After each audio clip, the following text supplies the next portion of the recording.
पूजा की तो कहा कि भगवान तूने मुझे बेटा दिया, कहा ना। और जब भगवान ने ले लिया तो फिर रोती काहे को? तुमने तो यही पूजा की थी कि भगवान मुझे पुत्र चाहिए, ये चाहिए, तो जो सब कुछ दिया। और फिर बाद में तुमने ये कहा था आरती में, तेरा ही बेटा है, तेरा ही सब कुछ है। और उसने जब बुला लिया तो फिर तुम किसके लिए रो रही हो, ये बताओ पहले। इस संसार की एक रीति सुनो माता मेरी तरह। पहली बात, जो धरती पर आया है उसे जाना है, उसे जाना है। पहले बोलो जवाब दो, उसे जाना है। अच्छा, दूसरी बात, कोई छोटी उम्र में जाता है, कोई अपनी पूरी उम्र करके जाता है, यही है ना। अच्छा, छोटी उम्र में जाते हैं उसका दुख होता है, और जो पूरी उम्र करके जाते हैं तो उनका इतना दुख नहीं होता। अब छोटी उम्र में चला गया, उसका कारण क्या होना तुम्हें मालूम है? ये धरती हमारे कर्म बंधनों का खेल है। ये जो धरती है ना, ये जो कर्म क्षेत्र है ना, ये कर्म क्षेत्र हमारे सबके किसका खेल है? ये कर्म बंधन का खेल है। तो बेटा और माँ का क्या है? कर्म बंधन है। तो तुम्हारा बेटे के साथ तुम्हारा कर्म बंधन था, आज बेटे ने तुम्हारा साथ छोड़ा है, तुम रो रही हो। तुम्हें मालूम है पूर्व जन्म में तुमने उसका साथ छोड़ा था, तब वो रो रहा था। तुम्हें मालूम है? उस चीज का तुम्हें याद नहीं है, क्योंकि तुम पहले चली आई थी उसको जन्म देने के बाद, और वो रह गया था, तब वो बहुत समय तक रोता रहा।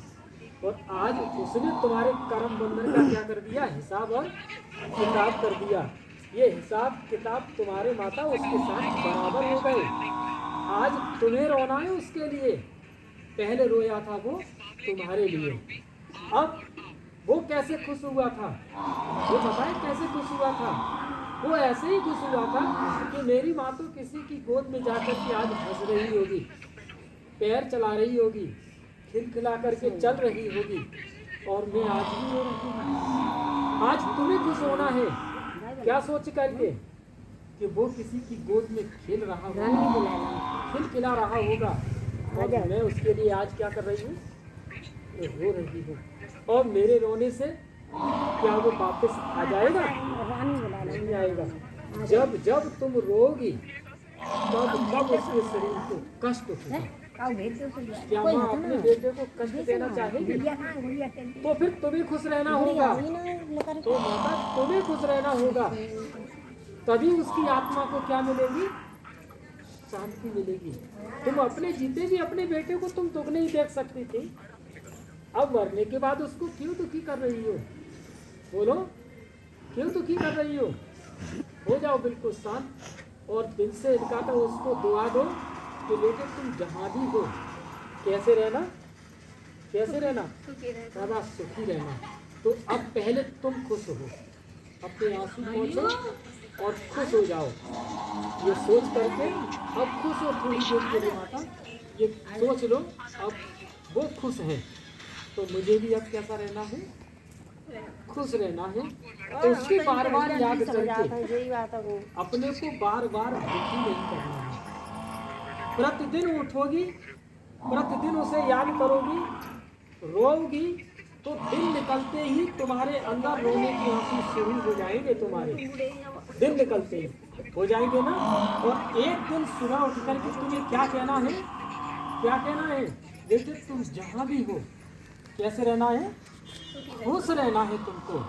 और कल से ये तुम बोल करके देखना, दिन निकलते ही चारपाई से तुम्हारी आँख खुले और बेटे की याद आए, आंसू आए, आंसुओं को तुम्हें पीना है और बोलना ये है कि बेटा तुम जहाँ भी हो कैसा रहना है? तुमको खुश रहना है। ये तुम जब जब सुबह उठो तब तब बोलना, तो आपके इस मन की सृष्टि बदल जाएगी। ये मन हमारा किससे मिला हुआ है? सृष्टि से बंधा हुआ है, और ये सृष्टि हमारा स्वयं शरीर है ये, और सृष्टि की रचना हमारे इस संकल्प से परिवर्तन हो जाएगी। कैसे? कि बेटे तुम जहाँ भी हो खुश रहना। यही खुश रहना, खुश रहना बोलते बोलते बोलते बोलते तुम खुश होना शुरू हो जाओगी। ये अपने जीवन में तुम करके देखना। इस अपने जीवन में ये बात को कल सुबह से करके देखना, ठीक है। बोलो दिल से ओम शांति, बोलो ओम शांति।